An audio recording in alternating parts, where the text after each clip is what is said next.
This podcast is brought to you by Lacrosse All-Stars, growing the game one podcast at a time.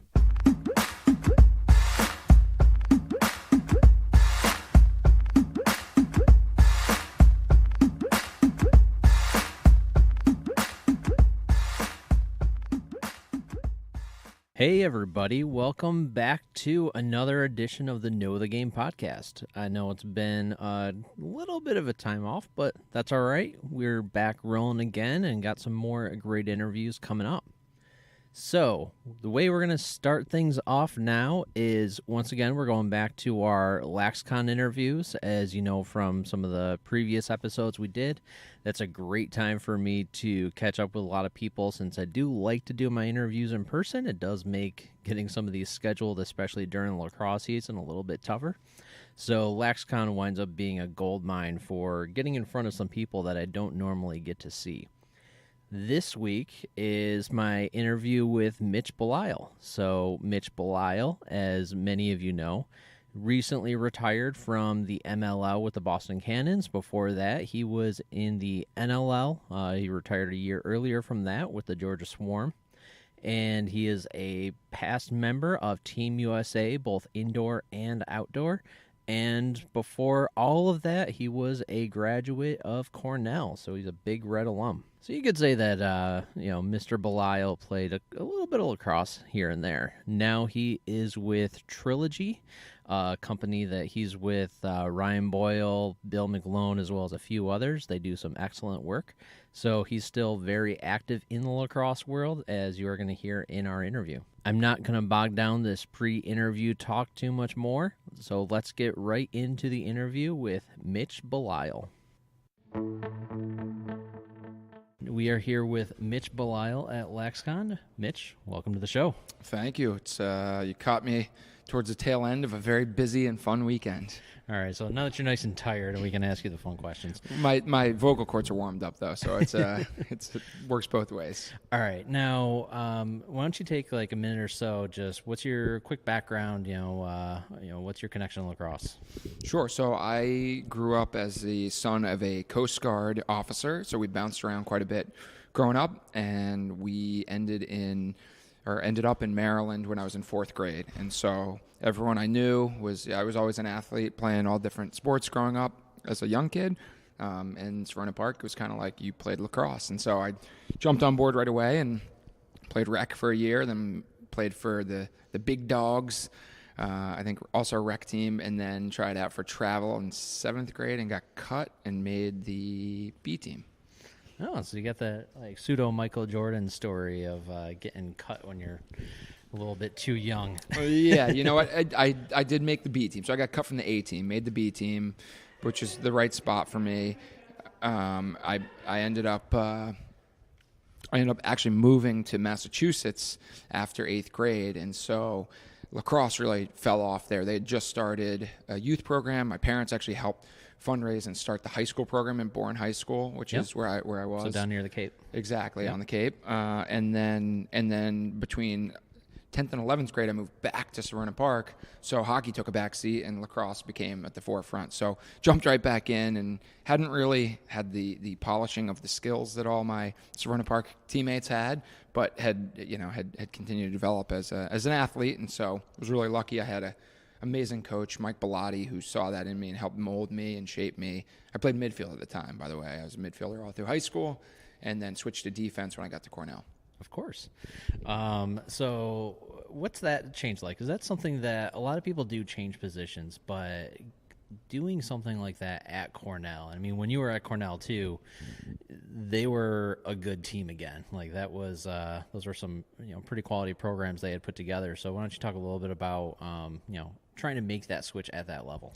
Yeah, for me, the decision to go to Cornell was never about seeing myself as, an All-American. It was a great school, and it was a great program with an unbelievable history. And most of all, I just really loved the people that were involved with it. When I had gone on my recruiting visit, I fell in love with the school, fell in love with the team, and it's like, this is the right place for me. So playing was going to be gravy on top, and I knew it wasn't going to be an easy road as a midfielder. So when they gave me the opportunity to play defense, I was like, great, this is, I'm here for the right reason. if this means that I can potentially see some more time, then maybe it'll work out, and I'll try my best to be a defenseman. I also was a blank slate. I knew nothing about defense, so the potential was, really was only upside there. You would do what they told you to do. Yeah, and I think that's a big part of that Cornell culture, and why I embraced it was all about the team. It was all about making the people around you better, and so that was something I was excited to do. Also was going to learn a new position from one of the best coaches in Ben DeLuca and some of the best mentors in my teammates, and so I was excited about that opportunity. Now, when you talk about Cornell now, they dipped down for a little bit, but they're really coming back, especially with Jeff Teat, wearing the red. What do you think about the team right now? I'm excited. I think it's always tough when there's transition, and Jeff Tambroni at Penn State now, who's my head coach, and Ben DeLuca are two, I think, of the best coaches in NCAA lacrosse, and I have so much respect for them. I think when they were together, it was like a perfect 1-2 punch. And then, there was a little bit of transition at Cornell with different coaches over the next couple of years, but I think Coach Milliman has done a phenomenal job of not only reinstilling that culture that we had when I was there, but also of keeping the alumni looped in, and now he's got 2 alumni on staff. They're young in Connor Busick and Jordan Stevens, but those guys are so passionate and want to get better as coaches, want to get better as an organization, and it's showing. What are they going to be doing this May? This May, they will be back to the Final Four. I'm pretty confident of that, as long as they stay healthy and do the things they're supposed to do. I mean, Jeff Teat is a team-changing player, and the nice part is they also have a complementary cast around him that makes him even better. Yeah, actually, Jeff Teat, I watched a lot of him this past season, but what really opened my eyes with him was watching him play for Canada, with the amount of talent that they had there, and he would still go out in the World Games and drop 7 points. It's just incredible the stuff he can do, as well as Junior A box. Like watching him there too, he's a different player. Yeah, and I think the thing about him is he's so unassuming in terms of his style of play. And Ryan Boyle coached one of I think a U19 scrimmage when they played against Canada, and someone was like, that Jeff Teat, he's not that great. And someone else turned to him and was like, he has 8 goals. not 8 points, he has 8 goals. Yep. He's like, oh, okay, I guess he's really good. So it's one of those things where it's like he just racks up the points, and at no point early, some are highlight reel-esque, but at no point are you like, oh my God, he's not physically dominating. He's just so cerebral and makes the right play every time, and is deadly accurate finisher and knows how to feed, and so he's just an unbelievable player all around. I actually think about similar to that was Rob Pennell his freshman year. 'Cause I remember watching the Final Four game. They were playing Virginia, and I was sitting in the stands. I was a Syracuse fan, just strictly there to be watching Syracuse, and just seeing like, oh crap, he's good. And that's when they crushed them, and then they lost to Cuse in the final, right? Yeah. No, that was not a game. Yep, that was not a game at all. Yeah, so that was. I remember watching that and be like, wow, Rob is a real deal, and he's good, but he's physically imposing too. Yeah. He's a physical player, physical dodger, and when he scores, you feel it as a defenseman, and so that's the difference with Teat. Is like you're like, oh, what happened? He just scored 4 goals and got 5 assists, and I felt like I played pretty good defense on him. Yeah. Our alumni game was like, how does this guy have 8 points already? It's been a half. So before I move on from Cornell, I do also have to say that I did live in Ithaca for a little bit. So what's your favorite Ithaca restaurant?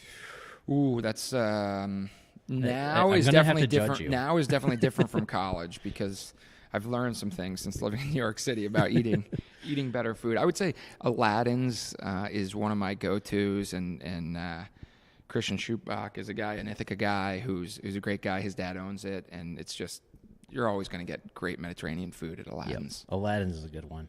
But anything in the Commons is... Personal favorite for my wife and I is Moosewood. I was going to say, down in the Commons, Taste of Thai is amazing. My parents live in Ithaca now. They moved to Ithaca, bought a bed and breakfast, Thomas Farm B&B. Check them out. Facebook, Instagram, and Twitter.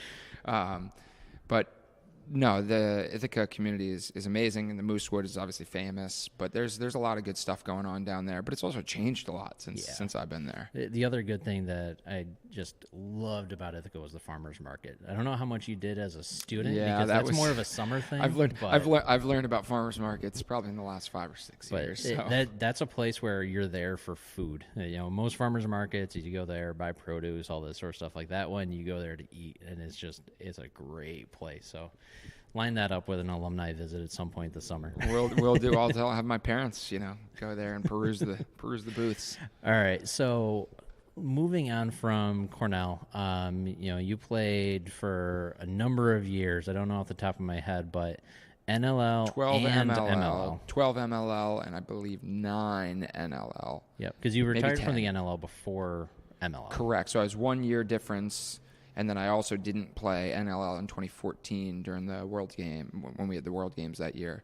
So I believe it's 12 and 10 or 12 and 9. Right. How did you get into the NLL? So what was that process like for you? Yeah, so I had never played true box lacrosse. As I started getting toward being a senior at Cornell, I realized there was an opportunity there and was definitely interested. In 2007, when I graduated, they had this combine where it was one of the most tiring days of my life, or 2 days. I think we did like strength and agility testing, and then we did all this. We did a beep test, I remember that. And then we did drills for like 4 hours, and then we did a full scrimmage. So that was my first taste of it. And, there's a lot of Canadian guys out there that had played box their whole lives, and then there's a handful of American guys like myself that had never played. So it was a cool opportunity. My feet the next day were so blistered and my legs were so sore. But then the draft was like that night. So it was like all in one weekend. It was in Denver. It was a really cool experience. I wish they would bring that back. A combine in Denver on top of all that too? Exactly. Yeah, at Mile High, exactly. So that was my first experience. And Adam Mueller, an American guy who's been instrumental in the box game, took a chance on me and taught me the game. And again, very lucky. We had kind of an American-centric team on that New York Titans team. That's how I met Ryan Boyle, who now is a business partner at Trilogy, and learned about the game. And then was with the Boston Blazers for a little bit, which was such a fun experience. And then ended my career with the Georgia Swarm, which was another great group of guys, and was lucky enough to win an NLL championship in 2017. And along the way, you also played a little bit with USA Indoor as well? Yeah, I did. We got to go to Prague in 2009. That was an awesome experience. Great group of guys. Bill McGloin was on that team. He's now another member of the Trilogy family. So that was cool, and it's bittersweet seeing all of the U.S. lacrosse backing of Box now, when we were like, scrounging to pay for our own flights that year in Prague, begging our family and friends. But also I started the process this year, and I think I would have liked to think I could have made that team, but ultimately just family responsibilities. I'm just too old, man. Too much going on at home. And those tryouts have upped their intensity quite a bit too. I just recently talked to Reggie Thorpe, and talking about how they had the Lax All Stars Invitational, and they were putting their players through full box tournament, up against some pretty serious competition. It's much more than, all right, maybe a training weekend here, maybe a training weekend there. These guys are really going after it now. Yeah, you get the Losnai Cross All Stars Invitational, I think, is what stuck a fork in my my box career. I was training for that, running up hills, and finally, it was 5 a.m. hill sprint day. I looked at my wife. I was like, I can't go this weekend. I'm just not mentally there for the next year to train to be where I want to be for Team USA. And that's when I called up Reggie. I was like, Reggie, I'm so sorry, and hope I didn't waste your time, but this is it for me. So it's bittersweet. I again, physically, I feel like, could I play on that team and add a lot of experience? Yes, but it's definitely time for the young bucks to get that taste. Well, you hear about that a lot with NFL players, that they constantly say it's not the Sunday that makes them leave the league. It's the grueling workouts every single day leading up to Sunday all year that really wears you down. Yeah, and there's so many events. The U.S. Lacrosse is doing a great job of the box program and having all these events throughout the year. And just like you said, the time that it was going to take to stay in the shape that I know I need to be in because I'm not very fast or strong or big. So I have to be in really great shape. I just didn't have that to dedicate, especially with a 2-year-old and a 3-month-old. That gets tough. So when you retired from the NLL, one of the first things that you did is you actually hopped back up to the booth and started calling some games. So what was that experience like? Yeah, I was really honored for John Arlotta to give me a chance and ask me to come do it. And, I was like, it's going to be a lot flying down to Atlanta. But to stay involved in that capacity was so much fun, just knowing the game and being able to communicate and still stay in touch with the fans. And Mark Zinno, who does the play-by-play, does such a great job. He made it incredibly easy for me, just layup after layup. And then the Swarm are a lot of fun to watch. The Thompson brothers are pretty good lacrosse players, and Randy Stats is amazing and still really close with those guys. So I was getting the inside scoop from the team group chat, and oh, they didn't kick you out when you filed those retirement so papers? I think this year might be my final year in the group chat. I throw a GIF in there every now and then, keep people happy, but I think this might be it for me.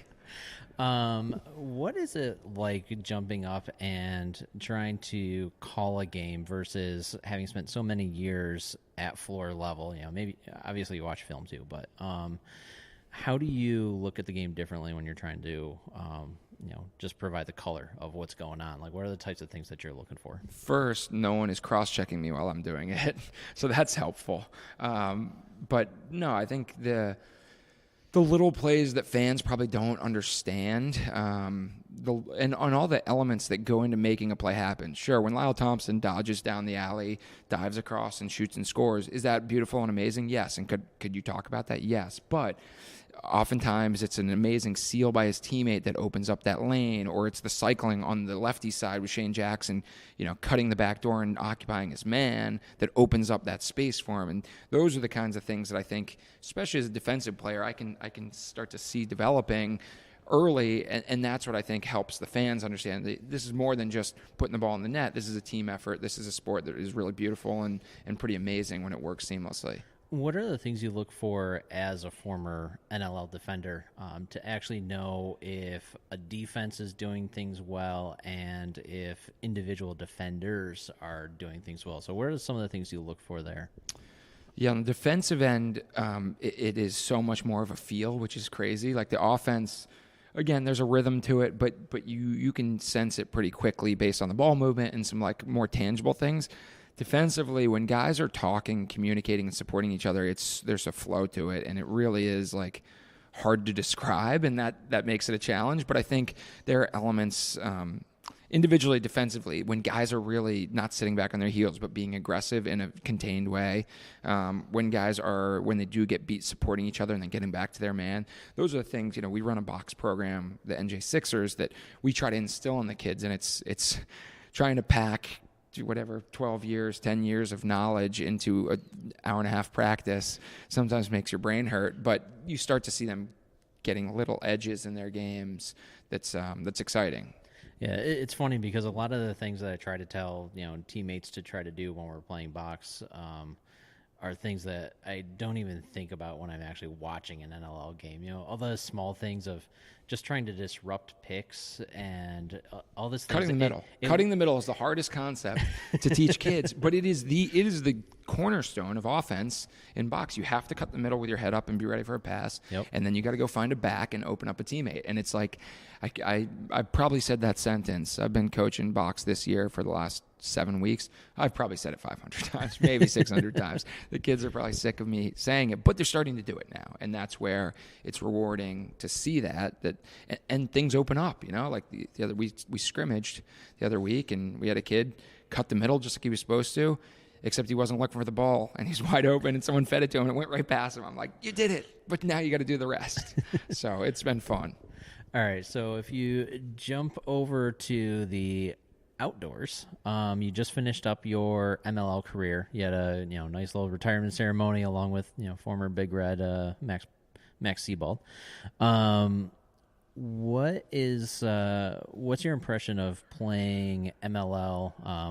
Playing NLL too, but How did the intensity of those leagues kind of differ? Because obviously there's just the physical side of the NLL that's different. But what was your playing experience being like, a true MLL alum at this point? Yeah, I think I just sat down and talked to Sandy Brown. He sat in the Trilogy hot seat at our booth and was so gracious for doing that. But I think the biggest thing, the physicality, it's amazing how much that translates into the day-to-day. The NLL has been established for a little bit longer, 25 years, I think 26. But so they have and it's different. It's indoors, it's in an arena, more contained. The box is a little more free-flowing, and there's been ups and downs in that business. But I would say this, I've been, it's hard to quantify how lucky I've been in terms of the organizations. I've always been involved with top-notch organizations, and I think that's a stroke of luck because each league has some disasters in it. But for the most part, I've been just so lucky to be part of these incredible organizations with great leadership, with the Swarm and John Arlotta and the team he's put together there, with the Cannons having been a first-class organization from the time I started until the time I ended.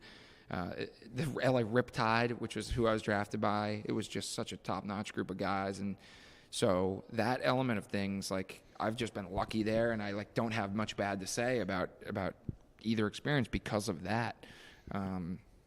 But differences, I could play 5 MLL games in one weekend. I can play barely one. And on those doubleheader weekends, it was such a struggle getting back into things in game 2 of the NLL. Yep. All right. Now, in the vein of pro lacrosse, obviously that landscape is changing drastically right now. You get the PLL, you get the MLL in the outdoor game. What do you actually think about how the division of those two things will, affect players as well as affect fans? Because I know there's a case for being a fan of both, and I'm just kind of curious where you stand on that and some of your thoughts there. The addition of the PLL in the conversation, I think, ultimately, on the whole, is a great thing for lacrosse. And the challenge is for the players who have to make that decision. So I'm very glad I retired when I did from that element of things. But ultimately, like I said, the fans, it's great. There's more lacrosse. There's more high-level lacrosse. Each league, it's good for both leagues. They are now going to have to put a better product on the field if they want to survive and if they want to win. So from that side of things, I think it's so exciting.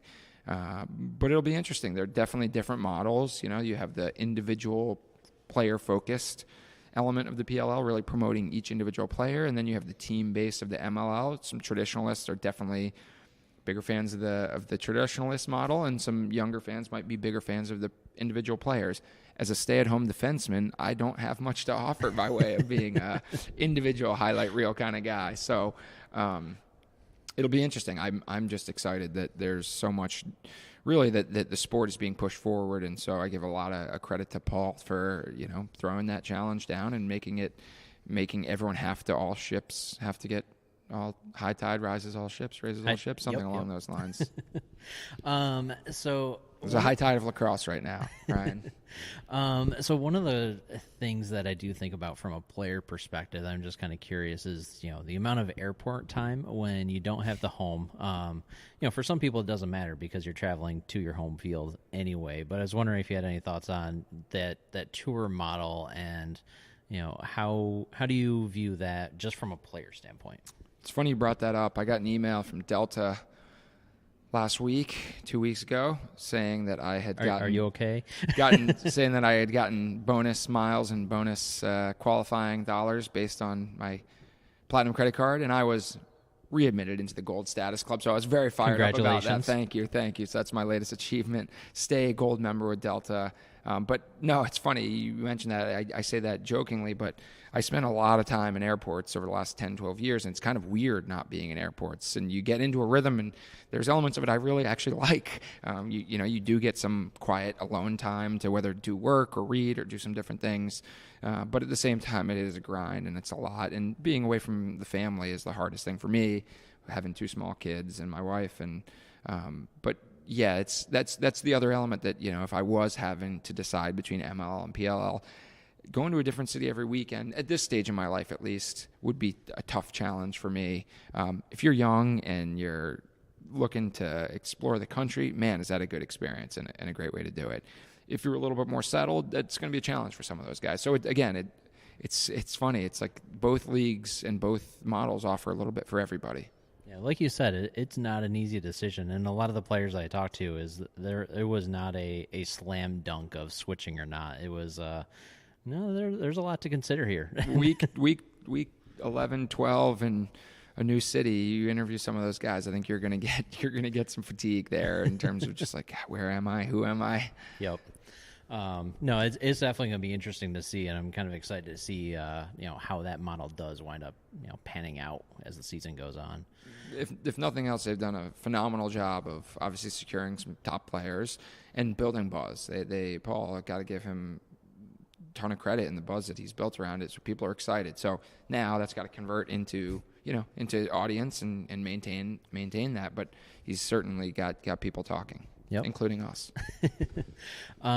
So the next thing I got to ask you about is Trilogy. So why don't you tell us a little about like what Trilogy is? Obviously, how did you guys decide to start it, as well as what are some of your fundamental principles of what you're trying to do with it?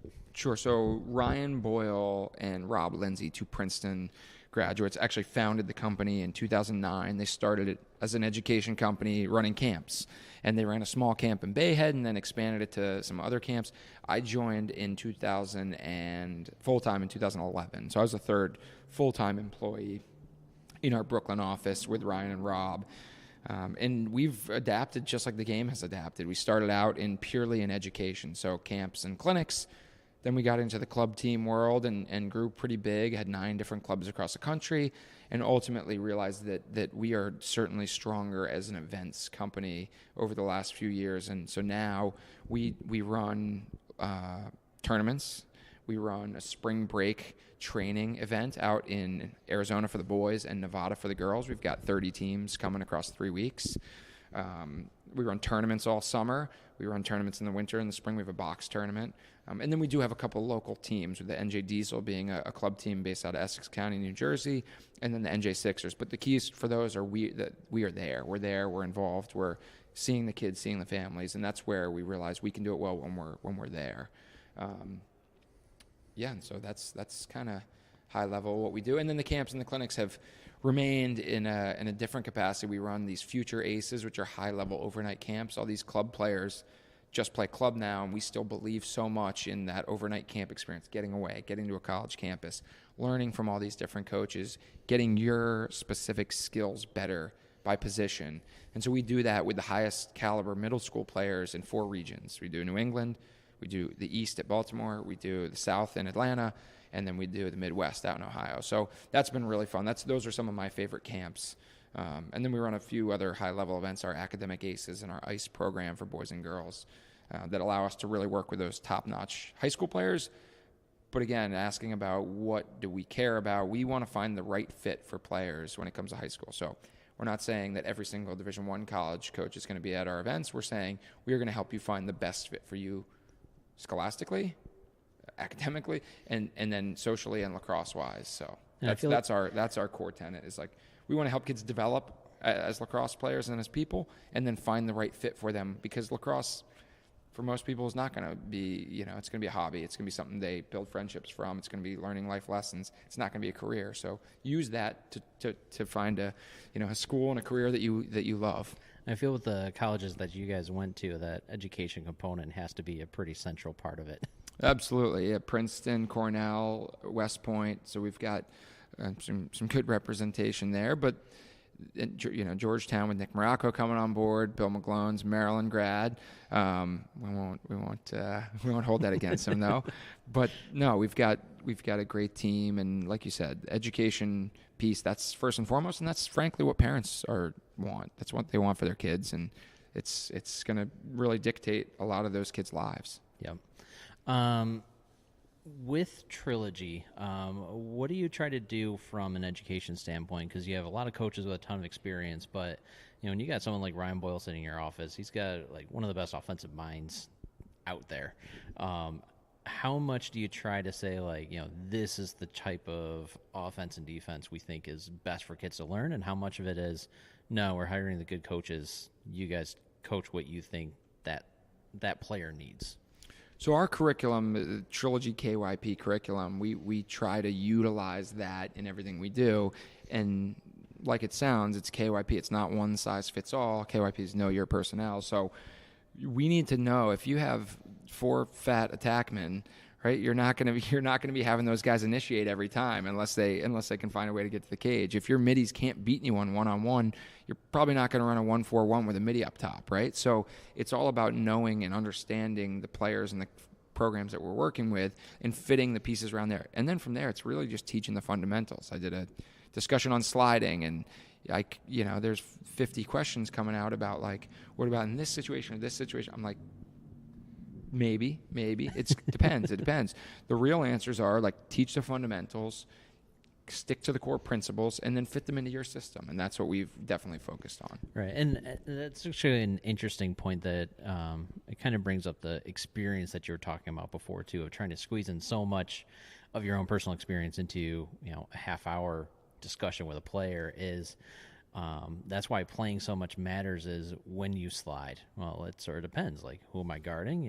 What are my personal abilities? How far away are they? Where are they coming from? Where's the help? Like, it's not a straight formula. Right. And that's, this was an hour seminar. I feel like I could have gone on for 4 hours if my voice had held up. And then someone asked a question at the end about the recovery process. So you slide and recover. I'm like, well, we need to have another seminar. I need another hour to go over all the recovery options. But ultimately, I don't know. I'm tired. Find an open guy. It's exactly. It's core principles and dedicating those fundamentals. Taking away passing lanes, playing great one-on-one defense, communicating, and working really hard on and off ball. That's it. There you go. A recipe for success defensively. That's all you got to do. Just do those things. Yeah. Just do more. Now you're doing nothing. All right. So before we wrap up, there's 5 questions I ask anybody that I have on. First one is, what do you think is talked about too much in the lacrosse world? It seems like it's been less and less, but like mesh and heads and gear. I am such an anti-gear guy. You give me a wooden stick with chain link mesh, and I would be happy. So I recognize on who's listening to this, somebody might make that now. There's going to be some angry people for that comment, but I'm a bit of a traditionalist in that sense, and like look good, play good. No, it's like play good, and then you'll feel good. Yeah, I mean, I'm very much the same way. Like I don't like the obsession with gear, and I like complain about it all the time. But then every once in a while, like a new helmet comes out, I'm like, ooh, that's pretty. Yeah, there's nothing wrong with liking gear, but to spend more time obsessing over that and then not be good at lacrosse because you spent all your time doing that. That's where I am like, just get better at lacrosse. Why don't you just go out and throw with that beautiful stick, and maybe then you'll get better. All right. What is something that does not get enough attention? You told me I was going to have this question. I still haven't thought of a great answer for this one. What doesn't get enough attention? Why the girls' game is not more similar to the guys' game, I think. It was invented less than 100 years ago, maybe. Yep. There's no reason for it to be played in that manner with the athletes that the female athlete that can play hockey, like they should be playing lacrosse in a similar fashion to the boys. And I think there'd be so many girls that would agree with that statement. Again, there might be some people that maybe disagree, but the precision, the speed, the accuracy, all those things of women's lacrosse is so incredible. Like, why not let them play a similar or more similar style to the boys' game? Yeah, and I do know of a lot of girls grow up just wanting to play boys lacrosse, and they do it basically up until the schools tell them they can't do it anymore. And it's kind of sad because they were like, no, I want to play this. It's more fun, and it's not necessarily a knock to the girls' game either. I mean, that has its fun aspects. It's in my mind faster than the men's game. When you actually watch like top women's programs, like that is a fast game. It's unbelievable. And again, like I said, no disrespect. I think it's more of like, these women are so good. Why not play a version that lets them be a little bit more physical, that lets them have less whistles, have less of these like free shots on the goalie, which is just insane. They're too good. So that element, well, and in women's box, I think is the next frontier. girls box, and we have our NJ Sixers are in a tournament this weekend or next weekend, and they're playing against a Team 91 team of all girls, and Yep. I'm nervous. I'm nervous. We're gonna get Joe Spallina brought a full girls box team down here. That's who we're playing. Yeah. We're scared. No, I'm just kidding. But we're looking forward to that, and it's really cool to see, and that's where I think there is a lot of room for growth there, because it's one area where it's like girls can go out and be physical and do the same thing that the guys are doing. Yep. All right. If you had $50 million that you had to spend on lacrosse somehow, how would you do it? I had to spend it on lacrosse. Had to spend it on lacrosse. I would buy every lacrosse head and mark them up. No.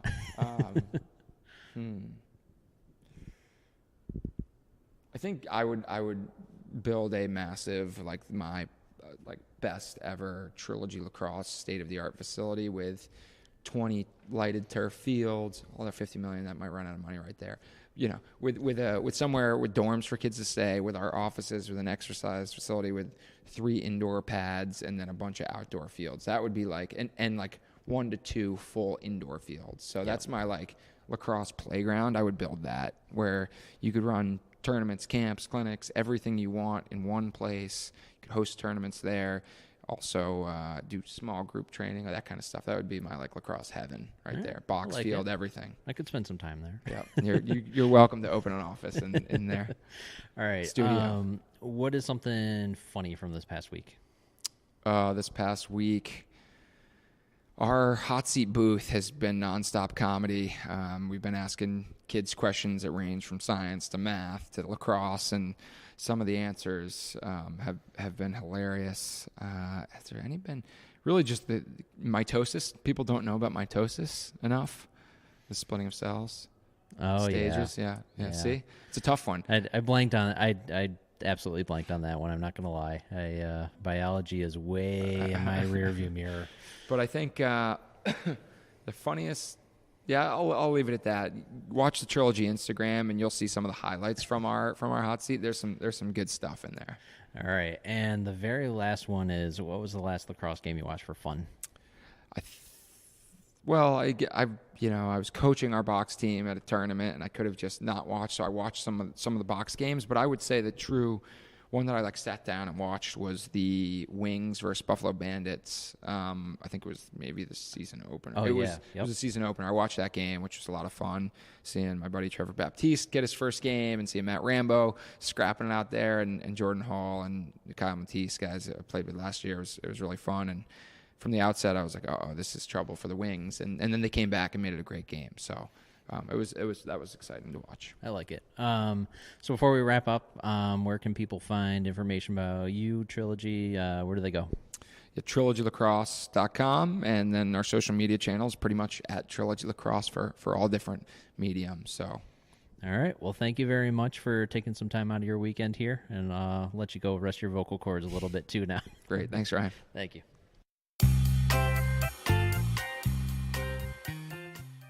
Thanks for listening. I hope you enjoyed this interview with Mitch. There's a couple things that came up in the interview that I want to make sure I bring up again. One of the things that always entertains me is with a lot of these players I've talked to and a lot of other stories you hear around is you'd think that elite players like this have a golden pathway to where they are right now.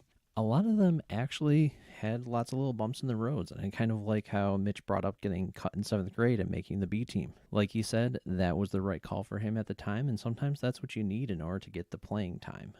Pat Spencer is another one of those players in college lacrosse right now that is always brought up as someone that was playing JV. He didn't play 4 years of varsity, but sometimes you need to develop and get the playing time you need, and that has to be at the right level. Being a practice player on a higher level team, maybe that's good for some people, but other times other players need the actual game time, and playing at a B level or a C level or a JV is really what they need to become the player that they really can become. I also like how Mitch didn't start playing defense until he was at Cornell. If you're a younger player or a parent or a coach of a player before college, that's something you want to be sure to emphasize. I talk to players all the time that get moved around either from midfield to defense like Mitch did, or midfield to attack, attack to midfield, attack to defensive midi. It happens all the time. Coaches are going to identify what you can do and where you can best help the team, and that's really what you want to be looking for as an athlete. What can you do to help the team more than trying to find a spot where you fit, where you think that's what you can offer and that's it. Be adaptable, learn the game a lot more than just learning what the single spot is that you might play. I also remember hearing John Danowski talk in a presentation he was giving once about some emails he gets trying to play at Duke. A player will send an email saying they play, left close defense, or, they're a crease attack or something like that, where it's strictly a very position within a position type of role. And those are the things coaches don't really want to see. They want to know that you're a player that's going to be out there and do what you need to do for the team. Now, Mitch also mentioned he really was expecting to see Cornell in the Final Four.